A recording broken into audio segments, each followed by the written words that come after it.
కేవలము చంద్రబాబు గారి అండదండలు చూసుకునే ఈ రోజు ఈ కాంగ్రెస్ ప్రభుత్వము ఇంకా అధికారంలో కొనసాగుతుంది. రాబందులు రాజ్యం మేలుతుంటే గుంతనక్కలు తాళం వేశాయట. కిరణ్ కుమార్ రెడ్డి గారు ఇంత దరిద్రంగా పరిపాలన చేస్తుంటే మన చంద్రబాబు గారు పక్కనే నిల్చొని తపట్లు కొడుతున్నారు.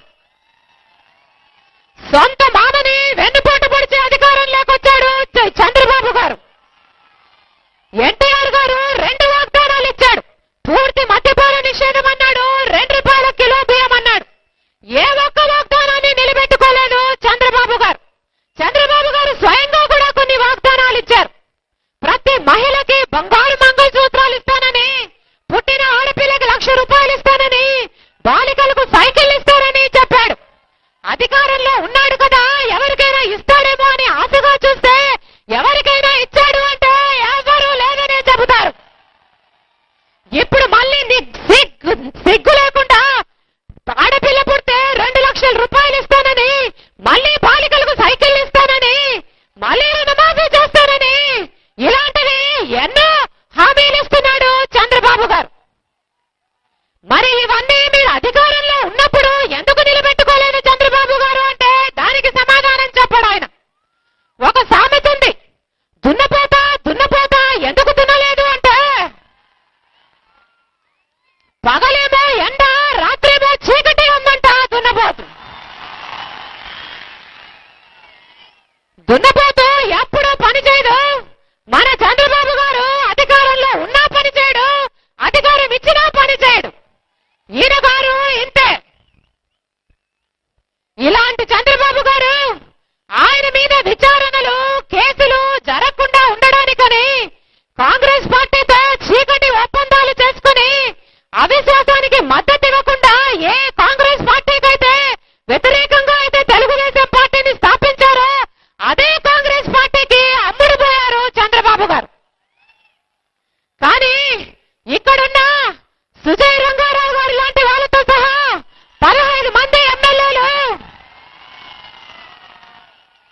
వారి మనస్సాక్షిని చంపుకోలేక అవిశ్వాసానికి మద్దతిస్తే వారి పదవులు పోతాయని తెలిసి కూడా విప్పు ధిక్కరించి జగనన్న ఇచ్చిన పిలుపు మేరకు ప్రజల పక్షాన నిలబడి అవిశ్వాసానికి మద్దతిచ్చారు. వారి మీద నమ్మకం పెట్టుకుని ఓట్లేసిన ప్రజల కోసము అవిశ్వాసానికి ఓట్లేశారు. ప్రజల పక్షాన ధైర్యంగా నిలబడ్డారు.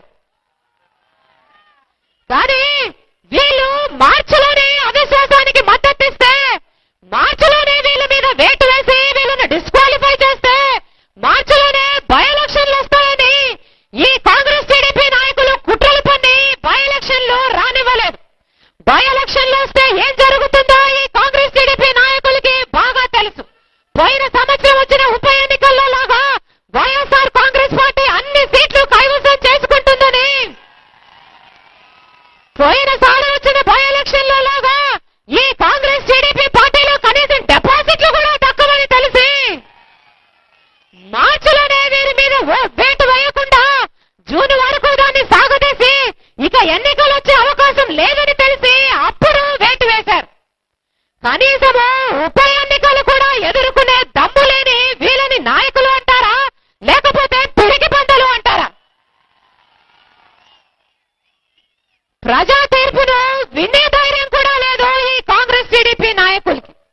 అసలు విలువలు, విశ్వసనీయతతో కూడిన రాజకీయాలు చేసే ధైర్యం అంతకంటే లేదు ఈ కాంగ్రెస్ టీడీపీ నాయకులకి.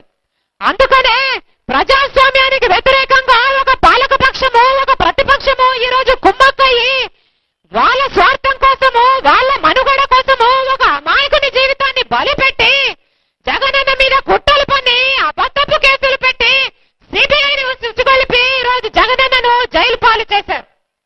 వీళ్ళ ఉద్దేశం ఒక్కటే, ఈ రాష్ట్రంలో 2 పార్టీలు ఉండాలట. ఉంటే కాంగ్రెస్ ఉండాలట, లేకపోతే తెలుగుదేశం ఉండాలట. 3 పార్టీ ఉండకూడదట, 3వ వ్యక్తి ఉండకూడదట. అందుకని కుట్రలు పన్నారు, అందుకని నీచమైన రాజకీయాలు చేసి జగనన్నను జైలు పాలు చేశారు. కానీ బోనులో ఉన్న సింహము సింహమే.